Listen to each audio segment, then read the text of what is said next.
మన ప్రభువైన యేసుక్రీస్తు పరిశుద్ధ నామములో ఈ పాడ్కాస్ట్ ద్వారా వాక్యం వింటున్న ప్రతి వారికి ది ఫాదర్స్ ఫెలోషిప్ తరపున నా హృదయపూర్వకమైనటువంటి వందనాలు. రోమీయులకు రాసిన పత్రిక 8వ అధ్యాయము 28వ వచనం. దేవుని ప్రేమించు వారికి అనగా ఆయన సంకల్పము చొప్పున పిలువబడిన వారికి మేలు కలుగటకై సమస్తమును సమకూడి జరుగుచున్నవని ఎరుగుదుము.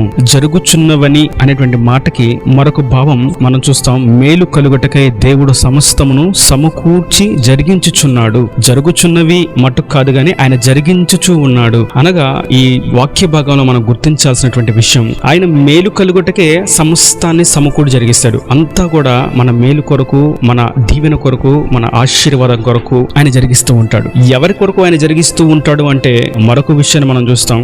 దేవుని ప్రేమించే వారికి, ఆయనను ప్రేమించే వారికి ఆయన సమస్తమును మేలుకరంగా జరిగిస్తాడు. ప్రేమించిన వారికి కాదు గాని ప్రేమించే వారికి, ఆయనను ప్రేమించే వారికి ఆయన అన్ని ఏ సమయంలో, ఏ సందర్భంలో ఏది కావాలో, ఎప్పుడు కావాలో, ఎలా కావాలో సమస్తమైన సమకూడి జరిగిస్తాడు. ఎందుకంటే ఆయనను ప్రేమించే వారికి సమస్తమును సమకూడి జరిగిస్తానని ఆయన చెప్తున్నాడు. కనుక ఆయనను ప్రేమిస్తున్నాం అన్న విషయం ఎలా గ్రహించాలి? ఆయనను ప్రేమిస్తున్నాం అన్న విషయం మనం చూడాలంటే 1 యోహాను పత్రికలో మనం చూస్తాం. ఆయన ఆజ్ఞ అనుసారంగా నడుచుకున్నట్టే ఆయనను ప్రేమించడం. ఆయన ఆజ్ఞలను అనుసరించి మనం జీవిస్తున్నామా, అది ఆయనను మనం ప్రేమిస్తున్నామని అర్థం. అయితే ఆయనను ప్రేమించిన వారికి ఎలాగా? ఆయన ప్రేమించిన వారి సంగతి మనం ఆలోచిస్తే వారి కీడు కొరకే అన్ని జరుగుతూ ఉంటాయి. మనం సొదొమ గొమొర్రాను చూస్తే లోతు ప్రార్థన చేసిన, అబ్రహాం ప్రార్థన చేసిన, నీతిమంతుడని పిలవబడిన వాడు ఆ దేశంలో ఉన్నప్పటికీ వారికి కీడు కొరకే అన్ని జరిగినాయి. దూతలు వారి దేశానికి వచ్చిన లోతు అనేటువంటి భక్తుడి కొరకు అబ్రహాం ప్రార్థన చేసిన, ఇవన్నీ కూడా సొదొమ గొమొర్రా కీడే కలుగు చేసినాయి గాని ఆ దేశానికి మేలు కలుగు చేయలేదు.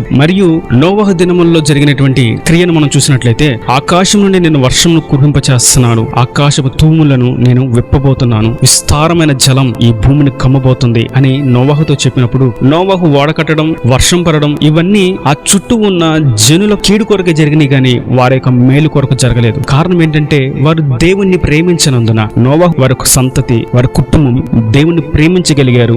దేవుడు వారి కొరకు అన్ని మేలుకరంగా మార్చాడు. వర్షం పడినా అది వారికి మేలే జరిగింది. చుట్టూ ఉన్న దుష్టులు, శత్రువులు, దుర్మార్గపు క్రియలన్నీ కూడా కొట్టివేయబడినాయి. వారికి సంతతి, వారి జీవనం కొత్తగా పునఃప్రారంభించబడింది. కాబట్టి ఆయనను ప్రేమించిన వారికైతే అన్ని కీడికే సమకూడి జరుగుతూ ఉంటాయి. కానీ ఆయనను ప్రేమించే వారికి మాత్రం సమస్తమును సమకూడి మేలు కొరకే జరుగుతూ ఉంటాయి. దేవునికి మహిమ కలుగును గాక. అది ఆయన సంకల్పం అని మనకి వాక్య భాగంలో చూస్తాం. ఆయన సంకల్పం ఎంత ఉన్నతమైందంటే మేలు కొరకు మనకు అన్ని జరిగించడానికి కొన్ని శ్రమణ మార్గములలో మనల్ని నడిపిస్తూ ఉంటాడు. బైబిల్ గ్రంథంలో కొన్ని విషయాలు నేడు మనం ధ్యానించడానికి ప్రయత్నం చేద్దాం. దావీదును గురించి మనం చూస్తే, దావీదు గొప్ప ప్రఖ్యాత నొందినటువంటి వ్యక్తిగా పేరు పొందడానికి, ఆ బాలుడైనటువంటి వ్యక్తి కీర్తి ప్రతిష్టతలను పొందుకోవడానికి వచ్చినటువంటి గొప్ప సమస్య ఏదనగా గొల్యాతు. నేను అనుకుంటా దావీదుని గొప్ప చేయడానికి, దావీదుని హెచ్చించడానికి దేవుడు గొల్యాతుని తీసుకొచ్చి ఉంటాడు. అయితే ఎందుకని అలాగ అనుకుంటున్నారని అంటే, అంతవరకు ఉన్నటువంటి చరిత్రలో గొల్యాతు అనే వ్యక్తి ఏమైపోయాడు?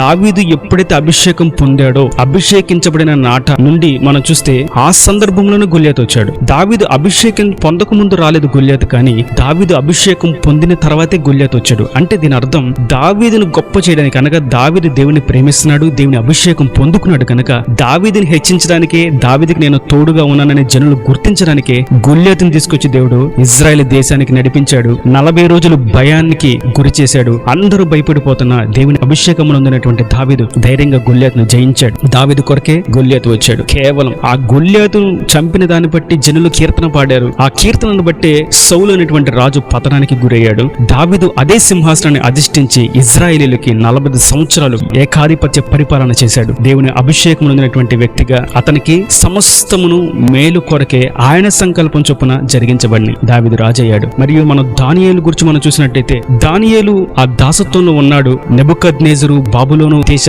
బానిసత్వంలో దానియేలు, అనన్య, అజర్య, మీషాయేలు, ఇజ్రాయేలీలు, యూదులందరూ కూడా ఆ దేశానికి బానిసలుగా మార్చబడ్డారు. అయితే నెబుకద్నెజరు ఎప్పుడైతే వారి దేశాన్ని బానిసలుగా స్వాధీనం చేసుకున్నారో, నెబుకద్నెజర్కి దేవుడు ఒక కళనిచ్చాడు. దాని అర్థం ఎవరికి తెలియలేదు. ఆ అర్థం తెలిసి దానికి సరైనటువంటి భావం చెప్పగలిగిన వాడు దానియేలు ఒక్కడే అక్కడ ఉన్నాడన్న సంగతి జనులందరూ గుర్తించాలి. నెబుకద్నెజర్ రాజు కూడా గుర్తించాలి. బబులోను సంస్థానం అంతా కూడా తెలియపరచబడాలని దానియేలుని దేవుడు అక్కడ నిలబెట్టాడు. కేవలం దానియేలుని హెచ్చించడానికి, దానియేలు పేరు జనులందరికీ తెలియడానికి, దానియేలుకు సింహాసనం ఏర్పరచబడ్డానికి మాత్రమే నెబుకద్నెజర్ని దేవుడు అక్కడ తీసుకొచ్చినట్టుగా మనం చూస్తాం. బానిసలుగా మార్చబడినప్పటికీ శత్రువులు మమ్మల్ని బానిసలుగా తీసుకువెళ్ళిపోయారు. మాకు స్వతంత్రం లేదు, వారి ఇష్టానుసారంగా మమ్మల్ని నడిపిస్తున్నారు, మా మీద భారం పెట్టారు పెట్టారు అని దిగులుతో ఉంటే దానియేలు కోసమే దేవుడు నెబుకద్నెజరుని పంపించాడు. నెబుకద్నెజరు రావడం బట్టే, నెబుకద్నెజరుకి కల రావడం బట్టే, నెబుకద్నెజరు దేశంలో ఉన్న వారిని బానిసలుగా మార్చుకోవడం బట్టే దానియేలు గొప్పవాడిగా మార్చబడ్డాడు. దానియేలుకి సింహాసనం ఏర్పరచబడింది. దానియేలు సింహాల బోనులో వేయబట్టే దానియేలు దేవుడు నిజమైన దేవుడు అని సంస్థానాలు అన్నిటా ప్రకటించబడింది. కనుక దానియేలు కొరకు దేవుడు సమస్తము సమకూడి జరిగించాడు. దానియేలు హెచ్చించాడు. మరి యోసేపును చూస్తే మనం యోసేపు కోసమే, కేవలం యోసేపును హెచ్చించడానికి దేవుడు ఐగుప్తు దేశం అంతటా కరువును రప్పించాడు. ఫరోను నిలబెట్టాడు. ఫరోకు కలను రప్పించాడు. యోసేపును హెచ్చించే సమయం వచ్చేంత వరకు ఆయన మరుగుగా ఉంచాడు. కానీ సమయం రానే వచ్చింది. యోసేపు రాజు కావాల్సిన సమయం వచ్చింది. చెరసాల్లో ఉన్నటువంటి యోసేపు ఫరో దగ్గర రాజుగా నియమించబడ్డాడు. ఒకవేళ ఫరోకి కల రాకపోయినా, కరువు రాకపోయినా యోసేపు అనేటువంటి వ్యక్తి చెరలోనే ఉండేవాడేమో, ఇంకా సమయం ఉండేదేమో. కానీ యోసేపుని గురించి దేవుడు ఒక మంచి ప్రణాళిక కలిగి ఉన్నాడు గనక, ఆయనకు ఒక సంకల్పం యోసేపు పట్ల ఉంది కనుక, ఆ చెరసాల్లో ఉన్న వ్యక్తి, ఆ జైల్లో వేయబడినటువంటి వ్యక్తి, అపనిందలు వేయబడినటువంటి వ్యక్తి, తృణీకరింపబడినటువంటి వ్యక్తి, మేలు చేసినప్పటికీ మేలు పొందిన వారు చేత మరవబడినటువంటి వ్యక్తి యోసేపు. కానీ యోసేపుని దేవుడు మర్చిపోలేదు. అతని పట్ల దేవుడికి ఉన్నటువంటి సంకల్పాన్ని నెరవేర్చడానికి ఫరోకు కలను రప్పించాడు. ఐగుప్తు దేశానికి కరువును రప్పించాడు. కేవలం యోసేపు నిలబెట్టడానికి. ఆ సమయంలో యోసేపు రాజుగా నిలబడ్డాడు. యోసేపు పేరు దేశమంతటా చాటించబడింది. ఇంకా చుట్టుపక్కల ప్రదేశాలు, దేశాలన్నిటి కూడా యోసేపు పేరు